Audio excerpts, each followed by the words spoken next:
Story एक ये थी कि मेरी जब एक मुतासर फैमिली से बात हुई तो उनका ये कहना था कि हम घर के 8 अफराद थे, जिसमें से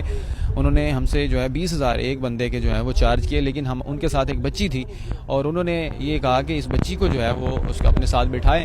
लेकिन हमारे पास पैसे नहीं हैं। लेकिन उनका ये कहना था कि हम इस बच्ची को जो है वो फ्री ऑफ कॉस्ट नहीं ले जा सकते, आप इस बच्ची को जो है वो यहीं पर छोड़ दें। तो ये हमारा अलमिया है हमारी इस कौम का, जब कोई दुख में होता है तो उससे वो कोशिश करते हैं कि उसका खून मज़ीद निचोड़ लिया जाए।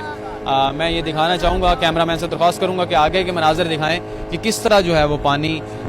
उसी तरह अपनी स्पीड से, अपनी रफ्तार से बह रहा है और यहाँ पर लोग जो हैं वो अपने घरों में महसूर हैं। लोगों को जो है वो पाकिस्तान मरकज़ी मुस्लिम लीग की जानिब से जो है वो घर घर जाकर जो है वो खाना फराहम किया जा रहा है और इसके साथ साथ साबिक मेयर जो लाहौर हैं हाजी हनीफ साहब, उनकी जानिब से